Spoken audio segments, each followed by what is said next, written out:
Rumah tradisional Jawa menjadi daya tarik yang unik apabila berkunjung ke Trowulan Mojokerto, Jawa Timur. Rumah-rumah Jawa berbatu merah ini masih dilestarikan sejak zaman Majapahit dulu dan sebagiannya sengaja dibangun sebagai kawasan desa wisata. Saya Pak Sukiman, alamat Desa Becijong, Kecamatan Trowulan, Mojokerto, Jawa Timur. Ya, awalnya saya pematung, bikin patung setiap harinya sejak kecil. Setelah pematung, sampai sekarang masih pematung. Di samping itu saya suka mengumpulkan barang-barang antik yang ada di Jawa Timur, seperti meja, kursi, tempat tidur. Itu saya suka sekali dan saya beli di kolektor atau yang punya langsung, dari rumah ke rumah, dari pedesaan ke pedesaan. Setelah itu saya kumpulkan di rumah kira-kira 25 tahun yang lalu. Kita kumpulkan, saya kumpulkan sendiri, terus lama-kelamaan di rumah saya itu penuh barang antik. Terus terakhir saya belilah rumah ini dari perbatasan Jombang Kediri. Saya beli, saya boyong ke sini, tidak merubah bentuk. Barang-barang yang antik ada di rumah saya sana, saya boyong ke sini, ya seperti ini akhirnya. Berawal dari cerita juga, rumah-rumah kayak gini mulai punah. Saya terpanggil untuk memiliki, jadi jangan sampai punah. Saya pemerhati juga dan saya lestarikan rumah yang seperti ini gitu. Dan dengan mungkin zaman dulu ya seperti ini rumah-rumah yang ada di Mojopahit. Batu bata merah itu kalau di Mojopahit sangat melekat sekali, karena di batu bata merah itu bahan dasarnya untuk pembuatan candi-candi yang ada di Mojopahit. Rumah juga meniru dengan gaya candi-candi batu bata merah. Kayunya harus kayu jati di sini, jati yang sudah tua.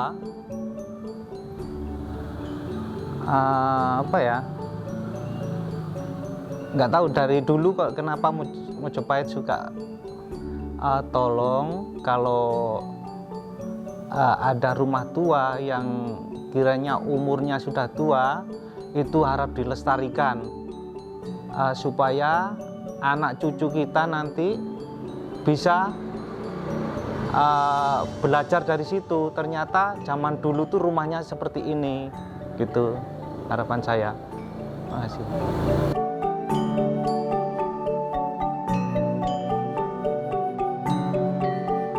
Penduduk Trowulan Mojokerto menghargai asal-usul leluhur mereka sejak zaman Majapahit.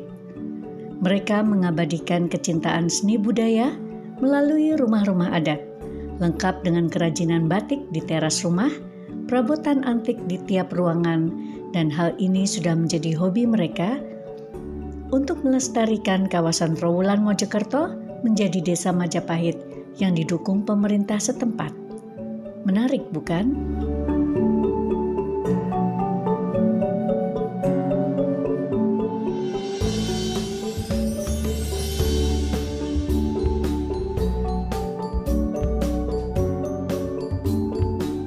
Peninggalan Majapahit masih banyak tersebar di Trowulan Mojokerto, di antaranya Sumur Upas yang berada di Jalan Pendopo Agung, Sidodadi, Dusun Kedaton, Desa Sentono Rejo.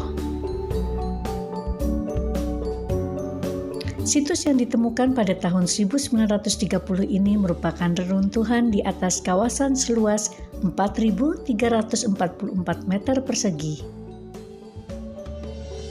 Hingga kini masih diteliti oleh para arkeolog dan dalam pengawasan pemerintah. Kawasan ini sendiri terdiri dari 2 situs yang menyatu. Yang pertama adalah situs Sumur Upas berbentuk lorong-lorong terbuat dari tumpukan batu bata. Konon bangunan tersebut diduga sebagai tempat penampungan air, persembunyian raja, maupun istana salah satu pejabat. Karena tak jauh dari lokasi Sumur Upas, terdapat bangunan yang menyerupai bekas pendopo dengan panjang 12,5 meter, lebar 8,5 meter, dan tinggi 1,6 meter. Bangunan inilah yang disebut dengan Candi Kedaton. Banyak masyarakat menduga-duga seperti apa bangunan pendopo ini dan maknanya pada masa Majapahit.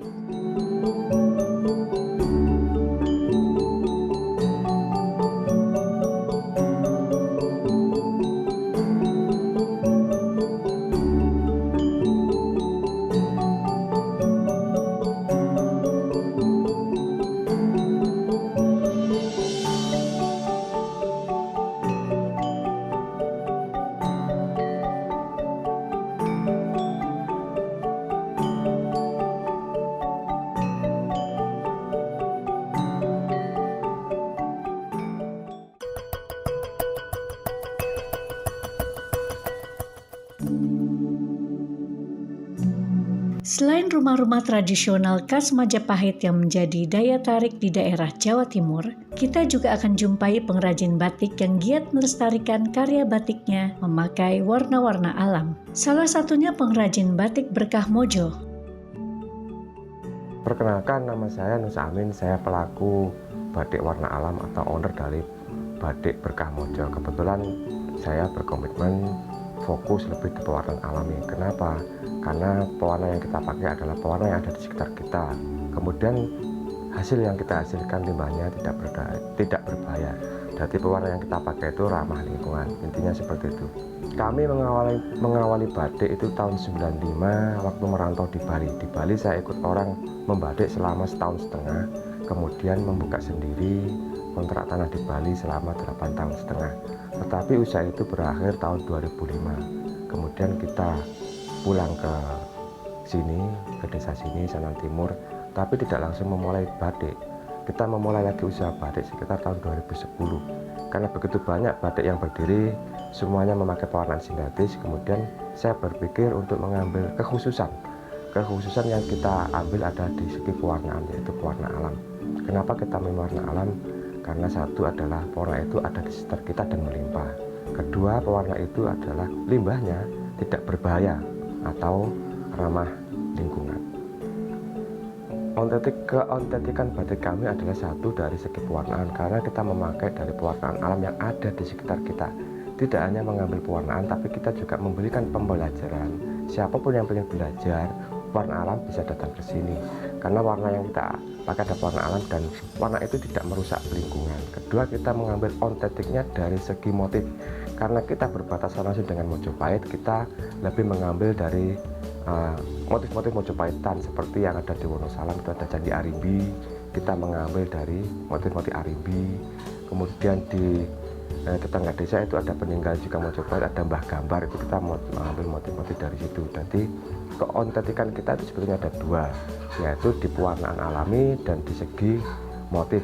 Tetapi kedepannya juga kita akan membuat motif-motif yang kekinian untuk para anak muda milenial, sehingga batik nanti tidak hanya dipakai untuk kaum yang istilahnya sudah tua, tetapi batik pun nanti bisa dipakai untuk kalangan muda, bisa nongkrong ke kafe, dan itu motif-motif kekinian mungkin akan kita launching 1 bulan lagi. Jadi para anak muda bisa memakai motif-motif kekinian tapi masih berbau kekhasan, ada filosofinya. Kita masukkan sedikit-sedikit motif Mojopahit dan motif Jombangan. Jadi batik warna alam, pewarna alam itu ada 2 jenis. Satu adalah pewarna jenis mordan. Pewarna jenis mordan itu kita hanya mengambil pewarna itu sangat mudah. Misalnya kulit kayu mahoni, kita mengambil dari limbah yang ada di penggergajian kayu. Jangan sampai ketika kita pewarna alam tapi merusak alam. Ada pohon mahoni di pinggir jalan, lalu kita ambil kulitnya, tetapi potonglah dahannya, kita kelupas, atau kita mengambil limbah. Kebetulan di Jombang banyak sekali penggergajian kayu. Di daerah lain kita mengambil itu secara gratis, tidak bayar. Kita ambil kulitnya, kita rebus, maka dia akan keluar warna. Itulah namanya warna alami yang jenis mordan, atau dari kulit buah jolawe. Kulit buah jolawe itu bisa kita beli di toko jamu, atau kita ngambil ke hutan. Itu sangat banyak di hutan, kita ambil, kemudian kita rebus, maka keluar warna. Itu jenis pewarna alam jenis mordan. Kedua adalah ada pewarna jenis bejana. Itu salah satunya adalah Indigo Vera Tinctoria. Indigo Vera Tinctoria itu pewarna penghasil pewarna biru. Kebetulan dulu waktu Daendels membuka lahan, membuka jalan dari Anyar Panarukan, itu mengembangkan tumbuhan pewarna biru Indigo Vera Tinctoria. Jadi Indigo Vera Tinctoria ini sangat banyak di pesisir utara, tetapi karena banyak dibawa oleh burung, jadi di sekitar kita pun banyak sebenarnya warna alami jenis biru Indigo Vera Tinctoria di pinggir-pinggir jalan. Cuma kita saja yang tidak mengerti dan tidak tahu bahwa pewarna alam itu ada di sekitar kita. Cara pengolahannya sangat sederhana.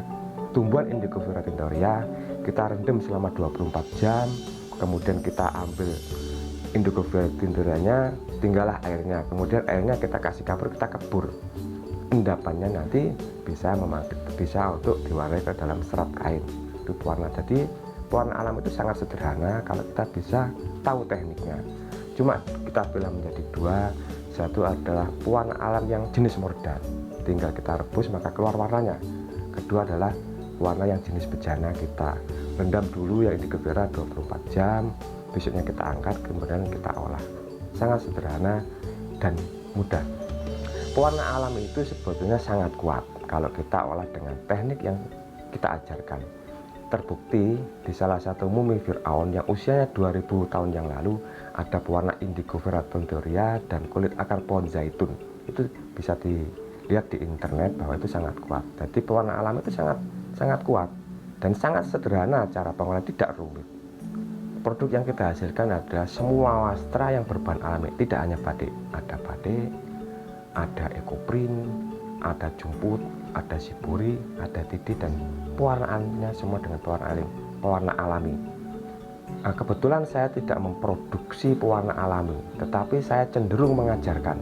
Misalnya kalau kita melatih di suatu tempat, maka saya akan datang ke sana tanpa membawa bahan pewarna alam, tetapi saya mengambil pewarna alam yang ada di daerah itu, biar dia mandiri di bidang pewarna. Tidak pernah saya membawa dari rumah pewarna alam terus kita praktekkan di sana, tapi saya ke sana dulu, pohon apakah yang bisa dipakai, warna apakah yang bisa dipakai. Jadi wastra yang tersebut yang di daerah itu bisa berdiri sendiri, tidak ada ketergantungan dari tumbuhan yang ada di tempat lain. Saya yakin di banyak tempat di Indonesia itu, di tempat tersebut pasti banyak warna alam yang bisa dipakai untuk mewarnai sebuah kain atau wastra.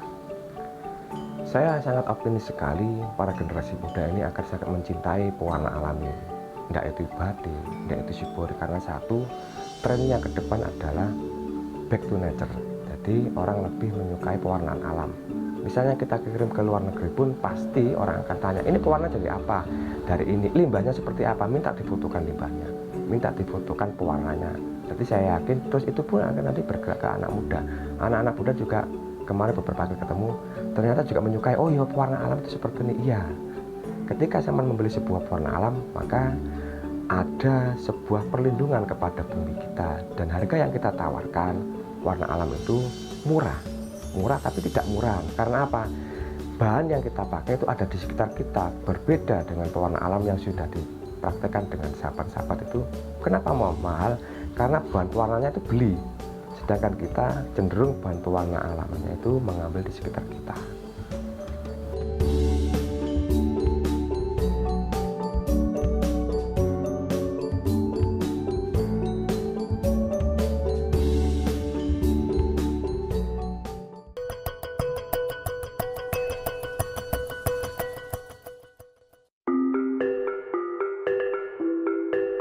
Tradisi batik Jawa Timur kini banyak dijumpai menggunakan warna alami ramah lingkungan. Apapun motifnya, baik itu motif konvensional maupun motif modern. Konsep batik ekoprint kini juga sudah menjadi tren. Perkenalkan, nama saya Fitri Ainul Latifah, biasa dipanggil Fitri, dan nama usaha saya Nusantria. Di sini saya di bidang ekoprint, atau bisa disebut juga wastra alam yang berbahan dasarkan semua dari alam, yang bisa diletakkan di kain, di sepatu, bisa juga di tas, dengan produk-produk lain juga bisa dengan bahan-bahan alam tersebut. Ekoprint itu yang berarti eko itu alam dan print itu cetak, jadi pada dasarnya intinya itu warna alam yang dicetak di kain. Ekoprint itu bukan batik, karena batik itu harus ada proses yang berbau dengan malam. Batik terkenal dengan malamnya dan canting, walaupun sama cap harus ada malamnya. Sedangkan kalau di ekoprint ini kita menggunakan cetak daun asli yang bertanin, di semua daun dengan tanin yang berbeda-beda. Jadi kita hanya menggunakan cuman sekedar bahan-bahan alam aja yang ada di sekitar kita, tanpa harus ada malam. Itu kalau batik itu sama di kain, cuman harus pakai malam. Kalau sama sih kayak di batik warna alam juga. Kalau di batik lebih ada prosesnya, itu namanya fiksasi. Kalau di ekoprint sama juga ada proses fiksasi, juga ada proses primordian. Itu lebih akurat untuk lebih akurat di awet pewarnaannya aja. Fiksasi itu proses akhir saat kita sudah melakukan ekoprint, sebelum cetak daun dan sebelum mordan. Fiksasi tahap akhir, kain sudah mau ke tangan orang, itu saja, biar warnanya itu tidak luntur. Kalau untuk saya batik juga main, cuman kalau batik kan tahapnya itu aja. Setiap hasil akhirnya sudah gampang ditebak.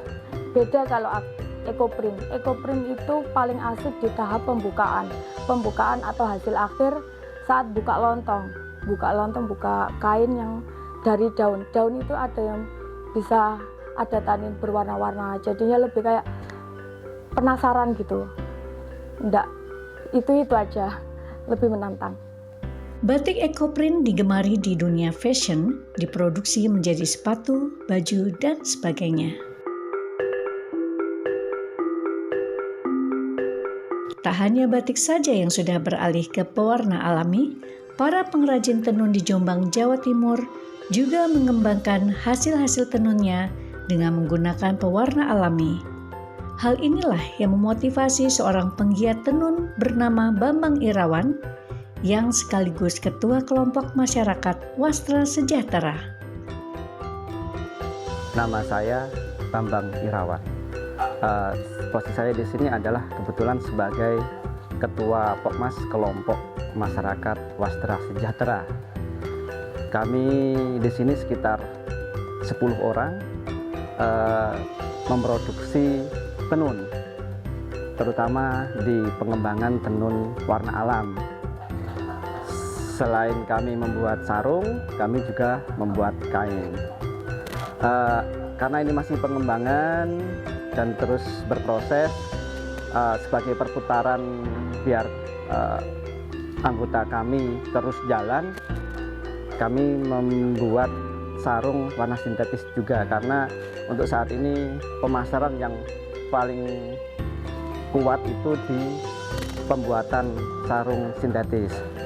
Tapi kami percaya bahwa ke depan nanti tenun warna alam akan semakin banyak diminati dan dicari orang, karena sesuai dengan konsep back to nature yang insya Allah ke depannya akan menjadi rujukan orang, apalagi di bidang wastra.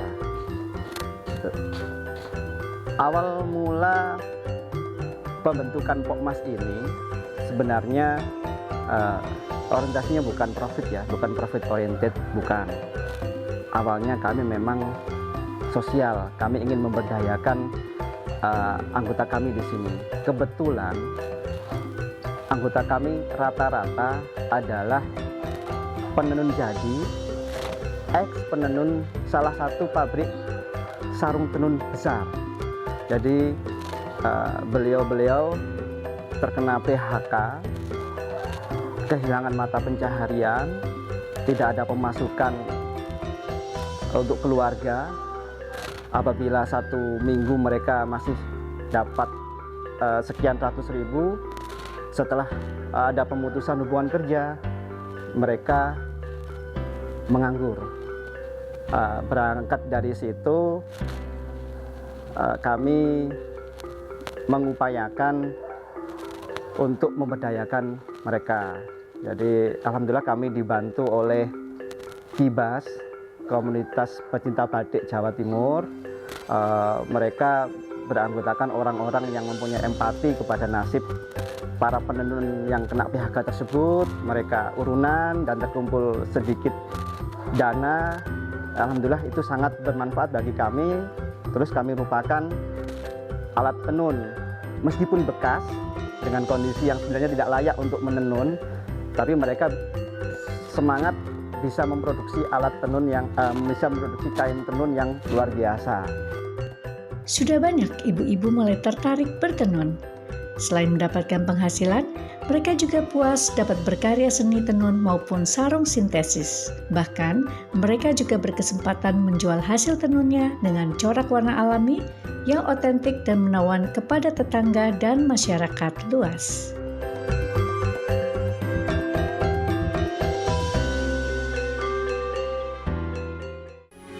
Metro TV. Jelajahi cara baru mendapatkan informasi. Download Metro TV Extend sekarang.